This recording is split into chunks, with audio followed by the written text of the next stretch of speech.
그렇게 좋은 얘기는 아니지만 세상 사람들이 교회를 염려한다 이런 얘기들을 많이 듣고 있습니다. 다시 우리가 교회의 교회됨을 회복할 수 있기를 바라는데요. 자, 오늘 우리가 요한계시록을 함께 읽었습니다. 자, 요한계시록은 조금 어렵게 여겨지는 책이죠. 그러나 사실은 요한계시록의 내용은 단순합니다. 요한계시록을 기록한 이유는 교회가 많은 핍박을 받고 있을 때에 그 시련을 잘 극복하도록 소망을 주려는 책이 바로 요한계시록이죠. 그런데 우리는 요한계시록을 이해하는데 조금 어려움이 있습니다.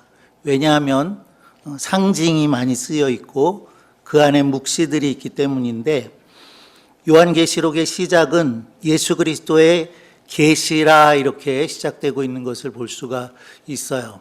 예수 그리스도의 계시라 하는 것은 감추어졌던 것이 드러난다, 그런 의미가 있는 거죠. 또한 상징이 많을 수밖에 없는 것은 요한이 환상을 보았기 때문에, 그리고 그 환상을 기록했기 때문에 우리가 보던 것에 대한 이야기가 아니라 이 지상에 없는 것들을 설명해 주고 있습니다. 그래서 요한계시록을 읽다 보면 무엇 같더라 그런 이야기들을 많이 볼 수가 있습니다. 오늘 우리가 2장의 말씀을 읽었는데요. 1장 전체가 서론이라고 한다면 2장과 3장은 두 번째 내용을 담고 있는데, 먼저 우리가 1절 한번 같이 읽어볼까요? 띄워주셨는데 함께 읽어보겠습니다.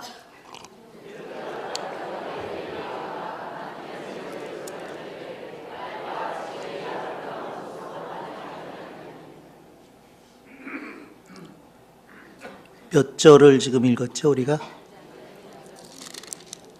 2장 1절? 예.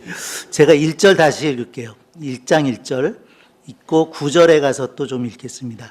예수 그리스도의 계시라이는 하나님이 그에게 주사 반드시 속히 될 일을 그 종들에게 보이려고 그 천사를 그 종 요한에게 보내어 지시하신 것이라.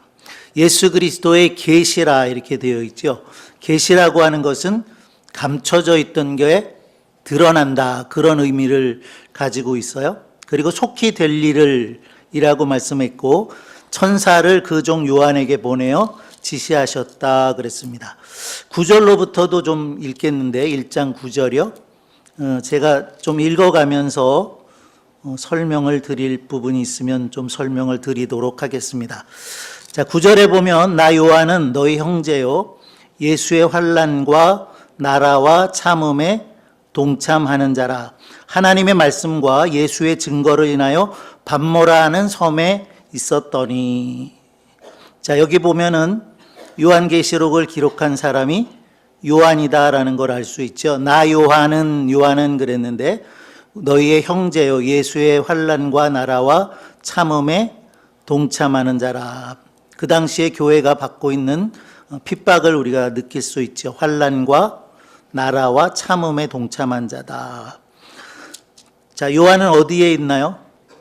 밤모라는 섬에 있었더니, 그렇게 말해서 지금 이 요한계시록의 기록자가 요한이라고 하는 사실, 교회는 핍박을 받고 있다는 사실, 그리고 요한이 밤모 섬에 있다는 사실들을 우리가 9절에서 읽을 수가 있고요. 9절, 10절을 보시면 주의 날에 내가 성령에 감동하여 내 뒤에서 나는 나팔 소리 같은 큰 음성을 들으니 그랬습니다.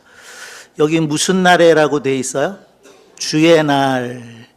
요즘 우리가 주일이라고 말하고 있는데 바로 주일을 얘기하고 있는 겁니다.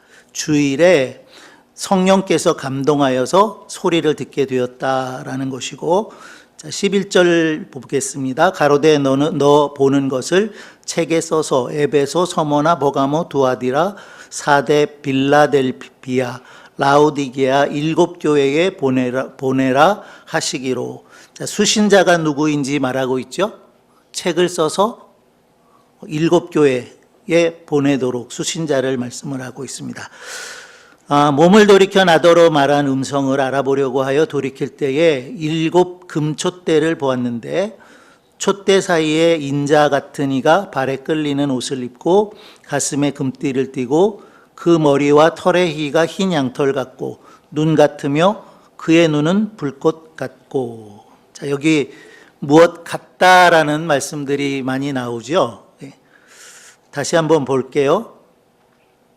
촛대 사이에 인자 같은 이가 발에 끌리는 옷을 입고 가슴에 금띠를 띠고 그 머리와 털의 희기가 흰 양털 같고 눈 같으며 그의 눈은 불꽃 같고 그의 발은 풀무에 단련한 빛난 주석 같고 그의 음성은 많은 물소리와 같으며 그 오른손에 7 별이 있고 그 입에서 좌우에 날선검이 나오고 그 얼굴은 해가 힘있게 비추는 것 같더라. 내가 볼 때에 그 발 앞에 엎드려져 죽은 자 같이 되매 그가 오른손을 내게 얹고 가라사대 두려워 말라. 나는 처음이요 나중이니 곧 산자라. 내가 전에 죽었었노라. 볼지어다 이제 세세토록 살아있어 사망과 음부의 열쇠를 가졌노니 그러므로 내 본 것과 이제 있는 일과 장차 될 일을 기록하라. 내 본 것은 내 오른손에 7 별의 비밀과 7 금촛대라. 7 별은 7 교회의 사자요 7 촛대는 7 교회니라. 아멘. 7 촛대는 무엇이라고요? 7 교회고 7 별은 7 별은 그 당시에 교회 지도자들을 의미하죠. 7 별은 그 당시에 교회의 지도자들, 어떤 번역은 심부름꾼 그렇게도 번역을 했던데요. 그 7 별이 어디에 있어요? 주님의 손에 들려 있다는 거죠. 들려 있다라고 하는 사실을 말씀하고 있는데 이 뒷부분에서 무엇 같고 하는 내용은 예수 그리스도를 말씀을 하고 있는 거죠. 그 예수 그리스도께서 죽었었는데 이제 산 자라고 말씀하시면서 그러므로 내 본 것과 이제 있는 일과 장차 될 일을 기록하라 이렇게 말씀하고 있습니다. 거의 1세기의 끝부분에 와 있다고 보시면 되겠고요. 이 요한계시록을 기록한 요한은 사도 요한이죠. 사랑의 사도라고 일컬어지는 사도 요한인데 이 요한이 로마의 도미티안 황제가 핍박할 당시에 반모섬에 유배되어졌고요. 그리고 말씀 읽은 것처럼 소아시아에 있던 7 교회를 향해서 말씀하여 주신 그 계시의 음성을 듣고 이것을 기록했다라는 사실들을 우리가 보았습니다. 교회가 로마로부터 핍박을 받았던 이유는, 가장 중요한 이유는 황제를 신으로 섬기지 않았다는 데 있습니다. 우리의 믿음은 오직 유일하신 한 분 하나님만을 섬기는 것이었기 때문에 다른 신들을 하나님 앞에 둘 수 없었던 것이고요. 로마 정부가 황제를 신이라고 하면서 섬기라고 할 때에 우리는 섬길 수 없는 것이었기 때문에 오랫동안 교회는 로마 정부로부터 탄압을 받고 핍박을 받게 되는 것을 볼 수가 있습니다. 외부에서는 그런 핍박이 있었다고 하면은 내부에서는 이단들이 일어나게 되는 것을 볼 수가 있어서 그 이단들 때문에 또 내부적인 어려움을 당하고 있는 그런 모습을 우리가 볼 수가 있습니다.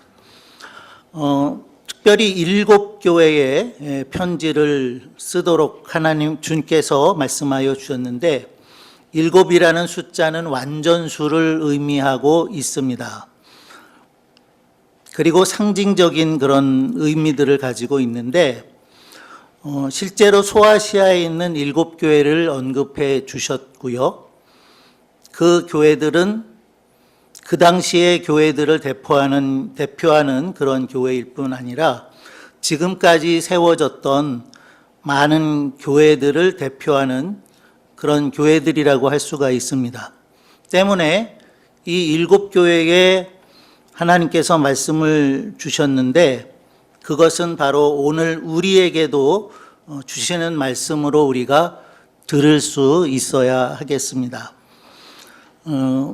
크게 세 부분으로 되어 있다라고 말씀을 드렸어요. 1장 19절에 우리가 읽었을 때에 그러므로 내 본 것과 이제 있는 일과 장차 될 일을 기록하라 그러셔서 내 본 것은 1장의 내용이고요.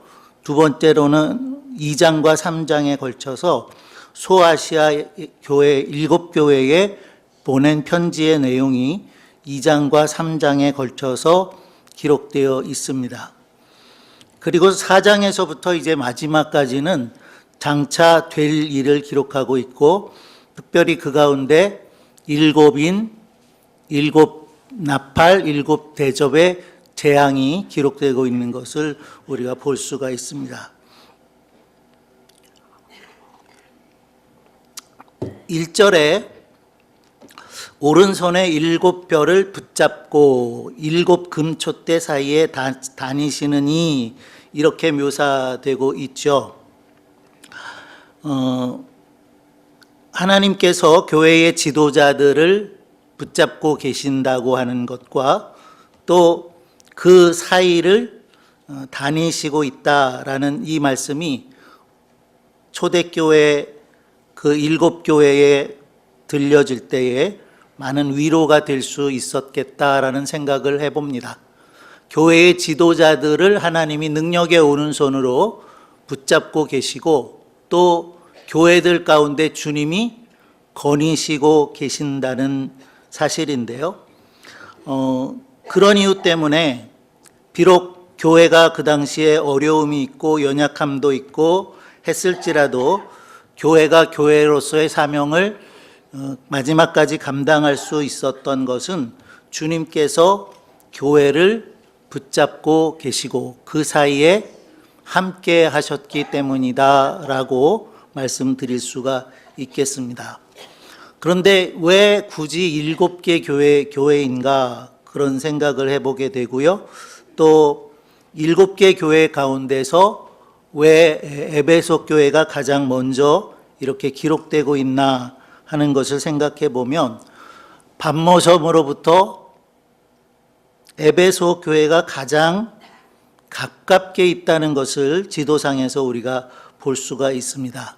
뿐만 아니라 우리가 에베소서를 읽으면서도 조금 듣게 된 내용들이 있었고 그래서 기억하는 말씀들이 있으리라고 생각하는데 지금의 터키 지역이죠. 소아시아라고 하는 곳이 지금의 터키 지역이고 그곳에서 에베소는 가장 큰 도시였습니다. 교통과 상업의 요지가 되어서 윤리적으로는 굉장히 문란했던 그런 도시라고 할 수 있겠는데 어쨌든 가장 중요한 도시가 되어서 에베소에 가장 먼저 이 편지를 쓰게 된 것이 아닐까라고 생각을 합니다. 자, 2절과 3절의 말씀을 한번 보겠는데요. 2절과 3절 말씀 같이 한번 읽어보도록 하겠습니다. 내가 내 행위와 수고와 내 인내를 알고 또 악한 자들을 용납지 아니한 것과 자칭 사도라 하되 아닌 자들을 시험하여 그 거짓된 것을 내가 드러낸 것과 또 내가 참고 내 이름을 위하여 견디고 게으르지 아니한 것을 아노라 그랬습니다. 내 행위와 수고와 인내를 알고 그랬죠. 또 악한 자들을 용납지 아니한 것과 자칭 사도라 하되 아닌 자들을 시험하여 그 거짓된 것을 내가 드러낸 것 또 내가 참고 내 이름을 위하여 견디고 게으르지 않은 것을 안다라고 말씀을 하고 있습니다. 하나님은 우리의 모든 것을 아십니다. 우리의 앉고 일어섬을 아신다고 하셨고요.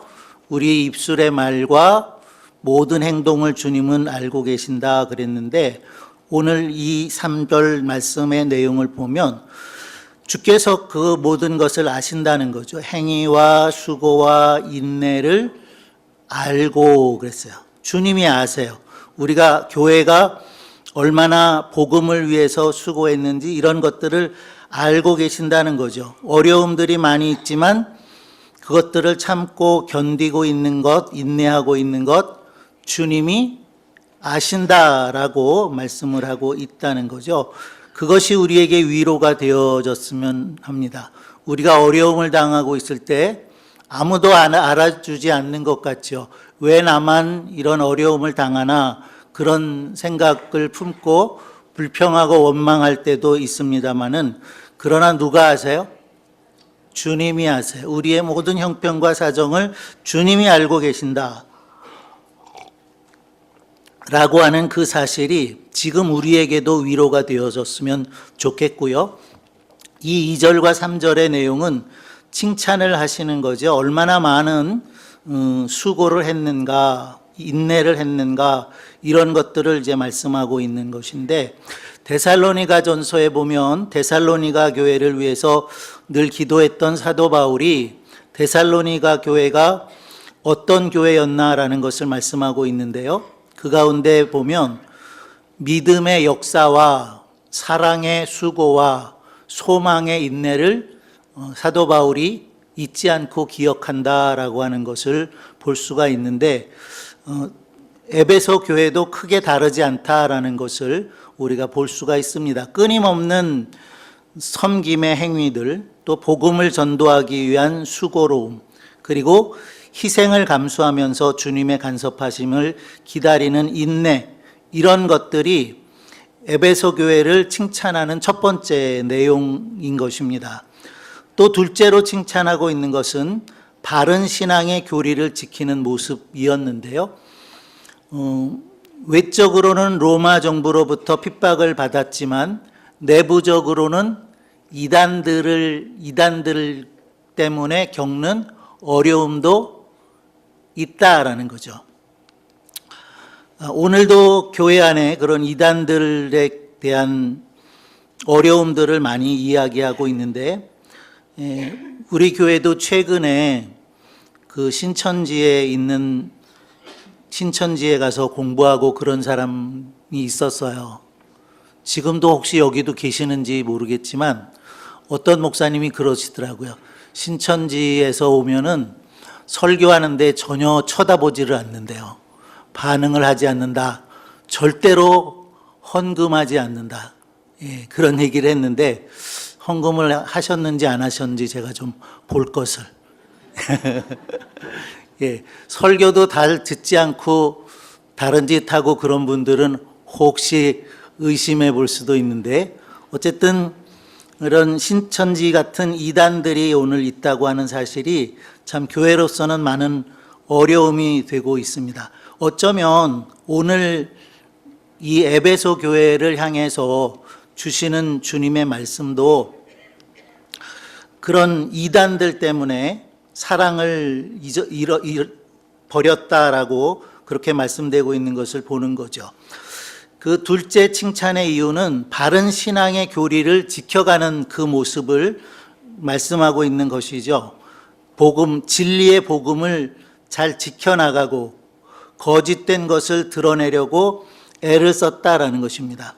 자칭 사도라 하되 아닌 자들을 시험해서 거짓된 것을 드러내는 일, 칭찬하는 일들이 되어졌지만 사실은 그와 같은 일들 때문에 교회는 잃어버린 것이 있다고 주님으로부터 책망을 듣게 되는 것이지요.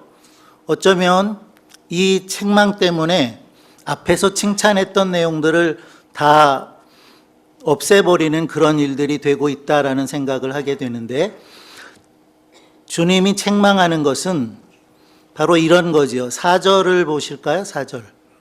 4절 함께 읽어보겠습니다. 그러나 너를 책망할 것이 있나니 너의 처음 사랑을 버렸느니라. 예, 책망할 것이 있다 그러시면서 너의 처음 사랑을 버렸다 그랬습니다. 마태복음 24장에 보면 불법이 성행하게 되고 사랑이 식어진다 이런 말씀을 하고 있는 것을 볼 수가 있고요. 또 다른 그 성경에서는 쾌락을 하나님보다 더 사랑한다 그런 말씀도 있죠. 돈을 사랑하고 자기를 사랑하고 쾌락을 사랑하기를 하나님보다 더한다 이런 마지막 때의 징조로서 말씀하고 있는데요. 에베소 교회에서는 바로 그와 같은 일들이 벌어지게 되었다는 것인데 조금 전에 말씀드린 것처럼 어쩌면 아마도 그렇게 처음 사랑을 잃어버리게 된 것은 진리의 복음을 지켜나가려고 하는 그리고 거짓된 것을 드러내고자 하는 그런 것으로부터 오게 되었다라는 것을 생각해 볼 수가 있겠습니다.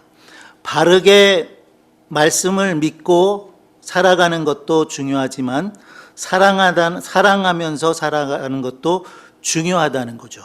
진리도 중요하지만 사랑을 잃은 것은 사실은 모든 것을 잃은 것이다 라고 말할 수 있겠는데요. 그래서 진리와 사랑이 균형을 이루는 것, 손바닥에 앞과 뒤가 있는 것처럼 진리와 사랑은 함께 잘 균형을 이루어야 하는 것이 어려운 일이고 또 우리가 해결해야 할 과제였구나라고 하는 것을 볼 수가 있습니다. 사랑을 강조하다 보면 진리를 놓칠 수 있게 되고요. 진리를 강조하다 보면 사랑을 놓칠 수도 있구나라고 하는 사실을 보게 되는 거죠. 그 둘을 잘 조화롭게 하는 것이 교회가 해야 할 일이라고 믿습니다. 교회는 예수 그리스도의 사랑에서 출발했습니다. 예수님께서 십자가에서 보여주신 것은 바로 하나님의 사랑이다라고 성경은 말씀하고 있는데 로마서 5장 8절에 보면 이렇게 말씀하고 있습니다. 우리가 아직 죄인 되었을 때에 그리스도께서 우리를 위하여 죽으심으로 하나님께서 우리에게 대한 자기의 사랑을 확증하셨느니라 라고 말씀을 하고 있죠. 우리가 죄인 되었을 때 주님은 우리를 위해서 죽으셨다 말씀하고 있고 그것은 우리를 향한 하나님의 사랑이다 라고 말씀을 하고 있는 것입니다. 하나님의 사랑을 경험한 사람들이 모여서 이룬 것이 바로 사랑의 공동체인 교회라고 말할 수가 있겠는데요. 그렇기 때문에 교회는 사랑이 있어야 되고 사랑이 넘쳐야 한다고 믿습니다. 그리고 성경이 우리에게 요구하는 것은 말씀하고 있는 것은 마음을 다하고 성품을 다하고 힘을 다해서 주 너의 하나님을 사랑하라고 하는 것이고 내 이웃을 내 몸과 같이 사랑하라고 말씀하고 있는 바로 그것입니다. 에베소 교회를 향해서 처음 사랑을 버렸노라고 책망을 하면서 그 처음 사랑을 회복하라고 말씀하고 계시는데 2장 5절을 한번 볼게요. 2장 5절 그러므로 함께 읽겠습니다.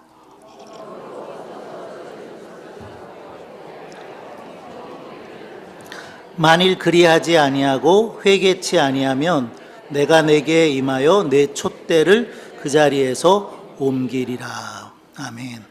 어디서 떨어진 것을 먼저 생각하라 그랬습니다. 그리고 두 번째는 회개하라 그러셨고 마지막에 처음 행위를 가지라 그래서 그 처음의 마음 또 섬김 이런 것들을 회복하라고 말씀을 하고 있는 거죠. 처음 사랑이라고 우리가 얘기하면 그 가운데 아주 뜨거운 열정이 있었다라는 것을 생각해 볼 수가 있겠고요. 순수함 혹은 성실함 이런 것들을 생각해 볼 수가 있겠습니다. 그런 것을 다시 회복하도록 말씀하고 있는데 사랑장인 고린도전서 13장 13절에 보면 이렇게 말씀을 하고 있죠. 믿음, 소망, 사랑, 그것은 항상 있을 것인데 그 중에 제일은 사랑이라 그랬습니다.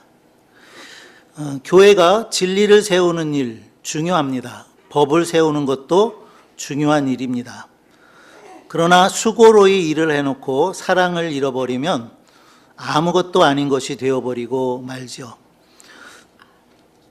사랑이 없으면 아무것도 아니다. 사랑이 없으면 아무 유익이 없다. 그렇게 사랑장에서는 말씀하고 있는 것을 우리가 볼 수가 있습니다.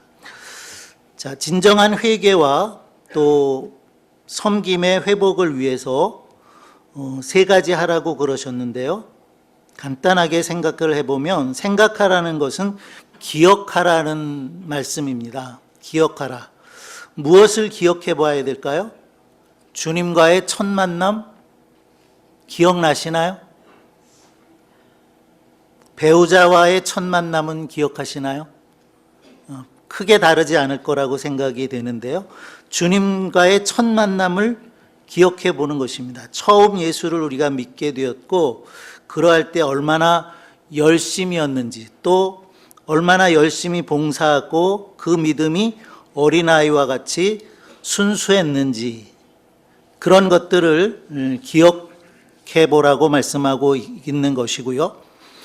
그리고 두 번째로 그것을 기억한 다음은 회개하라 그랬습니다. 회개하라.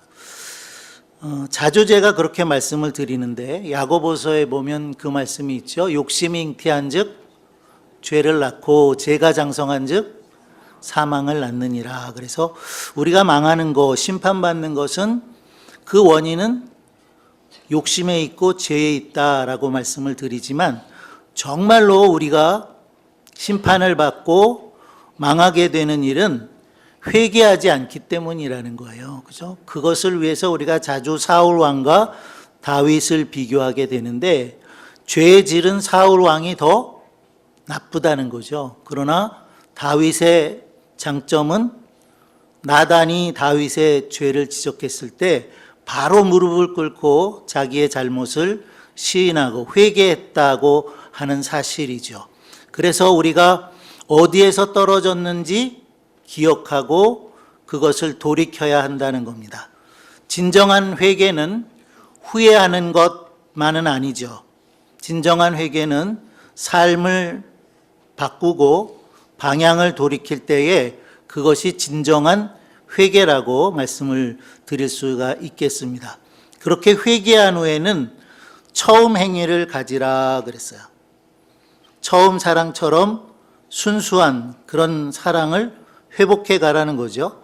주님을 향한 그 마음들, 또 성도를 향한 사랑들, 그것들이 식어지지 않도록 노력하는 그런 삶을 우리가 살아가야 될 거라고 생각합니다.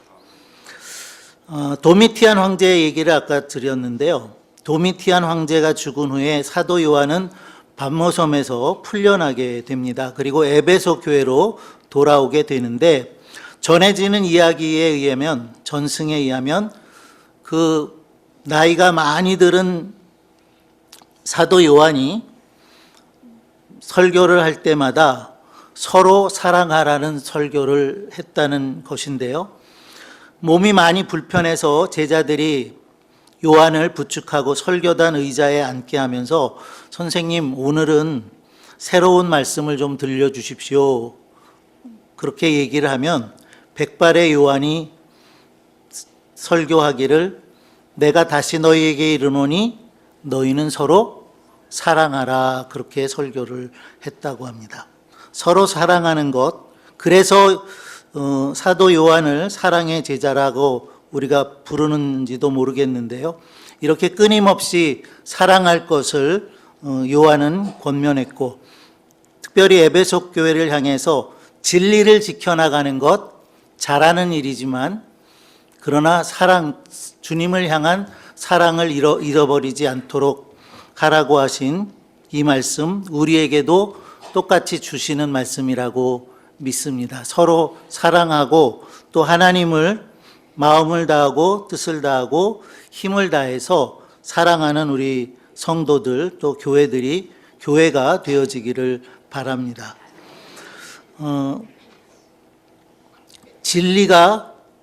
진리를 잃어버리는 위험도 우리 가운데 있지만 사랑도 잃어버릴 수 있다는 것 기억하시고 진리를 지키려다가 에베소 교회처럼 사랑을 잃어버리게 되는 우리 교회가 되지 않기를 바라고요. 반대로 사랑만 강조하다가 진리를 잃어버리는 그런 일도 없기를 바랍니다. 진리와 사랑을 잘 지켜나가는 교회가 되어질 수 있도록 우리가 함께 힘쓰고 사랑이 넘치는 사랑의 공동체를 이루어 가도록 늘 기도하고 힘쓰는 우리 모든 성도들 되시기를 바랍니다. 기도하겠습니다.